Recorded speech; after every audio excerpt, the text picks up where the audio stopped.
All right, so today I'm going to be talking about the Chariot card. So I'm going to start off by looking at the traditional Rider-Waite version of the Chariot. So you can see there is driver of the cart, and then these two like lions that kind of look like Egyptian lions. They're black and they're white to kind of represent this balance of oppositions that needs to come into play in order to move the chariot forward. So traditionally speaking, the chariot would mean success, triumph, moving forward through struggle or the determination needed to harness opposing forces. In this deck, it could also represent like presumption or presuming a certain outcome to a situation. If the chariot is reversed or upside down, then it would be the energy of like a failed attempt. So non-movement forward, basically. So the opposite of positive movement in a forward direction.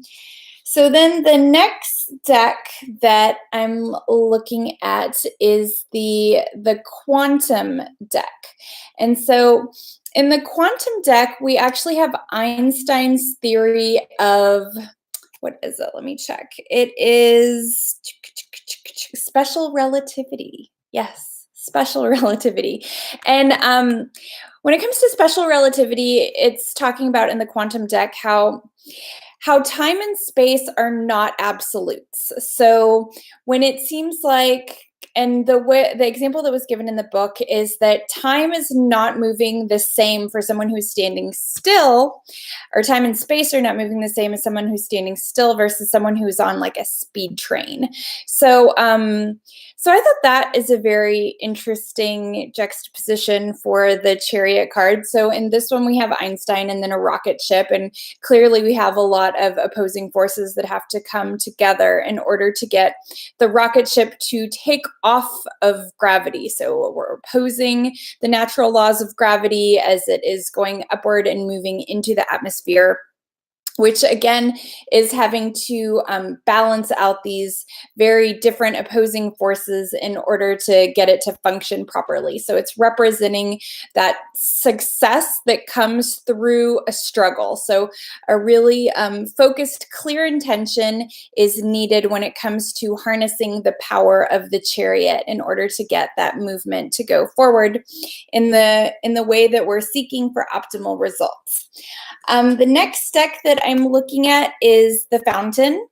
So in this deck, we can see how having the chariot work or move forward, that there is a struggle that is involved in getting the chariot to move forward. So you can see the man who is controlling these two horses. The two horses seem to want to go in a different direction. So he really has to harness his willpower in order to combine these opposing forces to get to where he wants to go.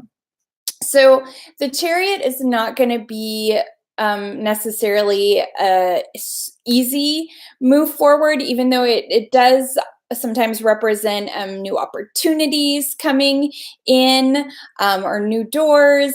But again, that it requires that concentrated effort in order for one to reach their goals. So knowing what your goals are, being steadfast in your goals in order to move them forward as effectively as possible.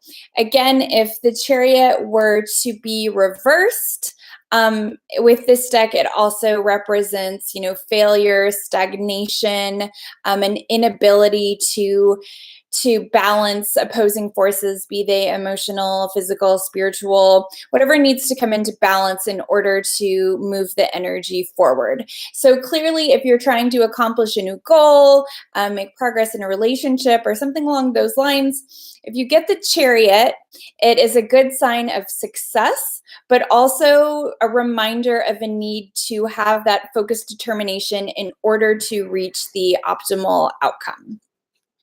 The last deck that I'm looking at is the Star Child, and for the Chariot, we have a beautiful unicorn to represent the Chariot. So the unicorn, of course, is that mystical, kind of elusive creature that has these magical powers and abilities. And let me just check quickly to see what interpretation. Okay, so here it says that you need to set your intentions clearly, to depend on your inner self-confidence in order to, and your self-esteem. That is really what's going to take the progression forward in a positive way. It represents victory, willpower, what else? Determination, and also kindness in the Star Child deck. So yes, this is in general the interpretation for the Chariot. So the major differences that I saw in these decks was in the Rider-Waite deck, it did mention, which it doesn't mention in the other decks, the Chariot can represent assumptions. So like assuming one will be successful, which I would say, as far as looking into the cards more carefully, that we might have an assumption that that things are gonna work out, but really the main message of the Chariot is to be sure that we really focus our intention on continuing to be successful. So thank you very much. If you have any questions in regards to these cards, please feel free to ask them in the chat. Hi, Bridget. Thank you for joining me during the live video. I hope that my explanation about these different decks helps you and others to understand the nuances that are a bit different between the different decks as they depict and illustrate the same type of energy, but the subtle differences between the decks. Okay, thank you. Bye.